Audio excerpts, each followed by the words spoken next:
Life Unrehearsed on CJAD 800. Brought to you by Marco Vendramini of IG Private Wealth Management. MarcoVendramini.com. Good afternoon. Welcome to Life Unrehearsed, a show about the ins and outs of family life. So your life isn't going exactly as planned? Well, you're not alone, and we're here to help out. My name is Matt Del Vecchio, specialized in free retirement home search and senior transition support. And I'm Corey Sirota, clinical social worker and psychotherapist, specializing in grief and loss. Welcome, Corey. We have a very special show today. We will be honoring those that served in the war on Remembrance Day. It's 100 years ago today since the signing of the armistice to end the First World War, and we're very honored to have a couple of gentlemen that have served for our country. We're going to hear about the meaning of this special day in their eyes, and you really don't want to miss what they have to say. Absolutely. I'm actually humbled. I'm a bit choked up about the whole concept and feel very honored just to be sitting next to. Two amazing gentlemen, for sure.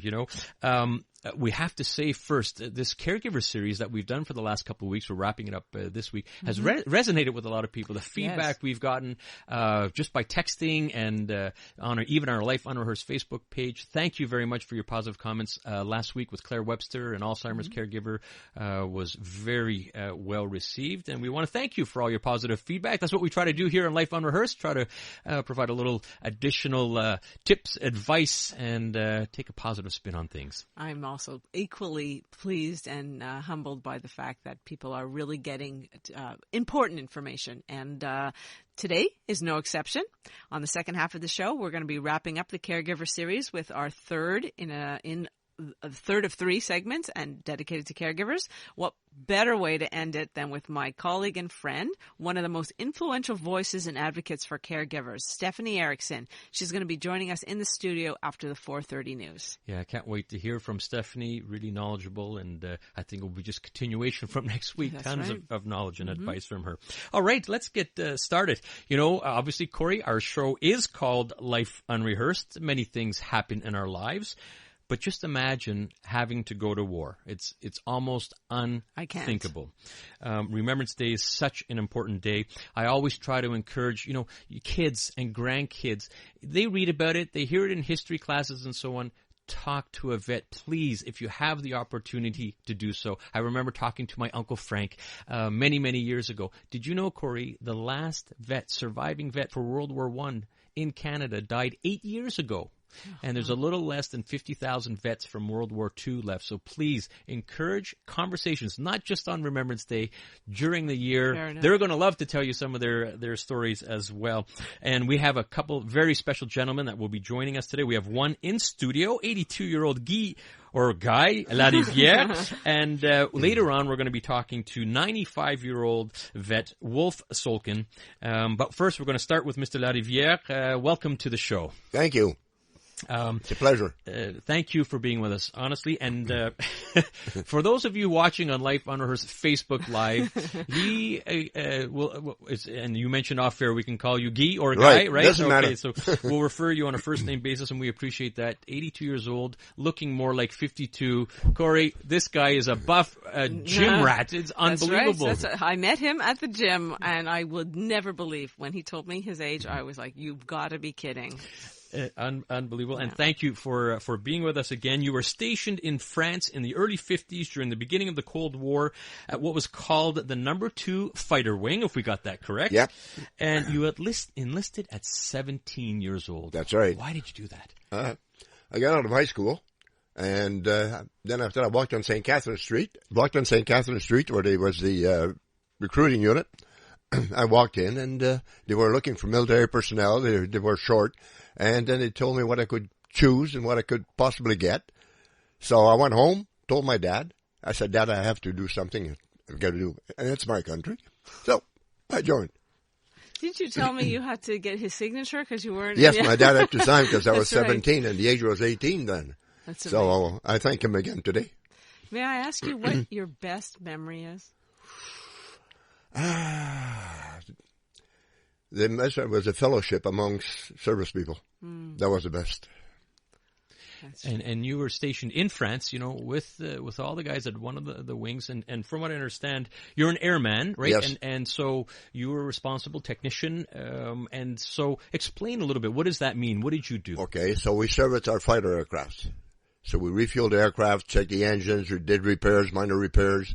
I made sure the aircraft was airworthy, the weapons were in, and then they could take off. And we had alerts regularly in France. It was they call it Zulu operation. So we were on alert 24 hours a day, and each fighter wing in Europe had their Zulu operation. So, and good stories. Some of our pilots used to go across to the East German, and they were playing cat and mouse with the East German fighters. That's Guy Laruviere. You're listening to him on Life Unrehearsed. We're talking about Remembrance Day, and he's sharing some of his stories about being serving our country. I have another question. Sure. Maybe a more difficult one. Mm-hmm. Perhaps you can share with what are some of the more challenging experiences you've had. One of the biggest experience we had two fighter aircrafts were coming in for landing at Two Wing, and they crashed. And they fell on the station where we were, and they fell in the hospital. That was one of the worst. So the planes fell in the hospital. And luckily, our hospital in overseas had families too, and there was one area where all the women had their babies, and they were there, and the planes fell on their wing next to it. So they were all saved. Nobody of them were hurt. And one of the doctors, he held the part of the door up in the fire so that people could evacuate the hospital. Can't imagine. And again, overseas in France doing that, Guy. When we talk to different vets through our time, I'm always amazed about what they have to say. And I'd love to hear from your perspective about what you want our listeners to know about vets. They need to be remembered very much because they did everything for us. Sorry.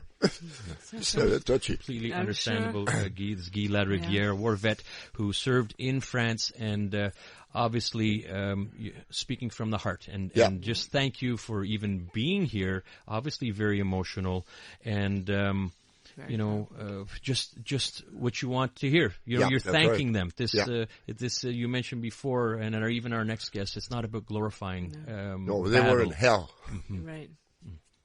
Hell on earth. So that's a very important message for our listeners to know that. And Canadians are very well remembered, especially in Europe, in Belgium.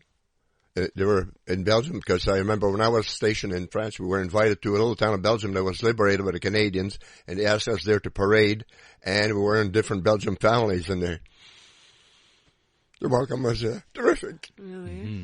Yeah. And Corey, I just can't imagine, there you are and being welcomed as heroes as you should be, but of course, looking at and remembering your comrades, and fellow airmen. And I believe you also took a career in Air Canada.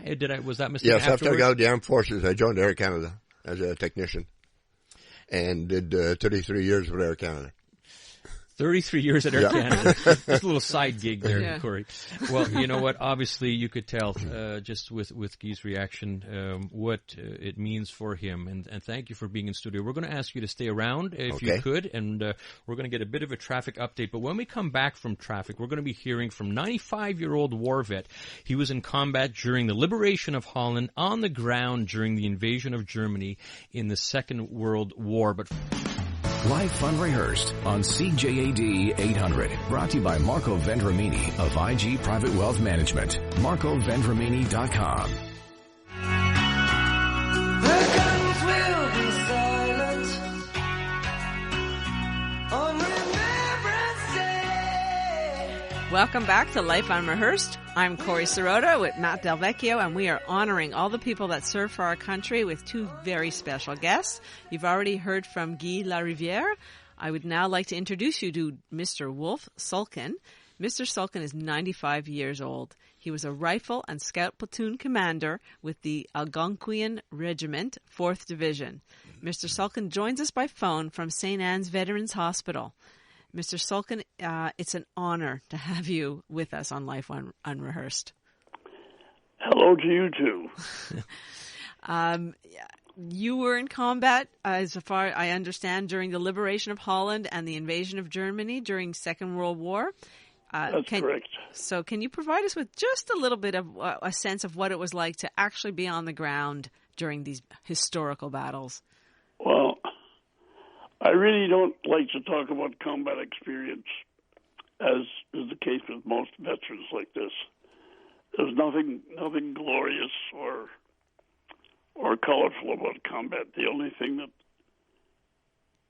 is important is that, to me, is that we were part of liberating Holland and having them survive starvation and decimation. Fair enough. And we did get into Germany for the last push of the war. That's about the extent of what I'm prepared to talk about. Sure, and understandable, Mr. Sulkin. Matt Del Vecchio here. We had the opportunity to talk earlier this week, and I certainly appreciate what you're saying, and you have mentioned you're not comfortable about talking combat, and it is quite common, as you mentioned, with a lot of veterans. You don't want to glorify it at all.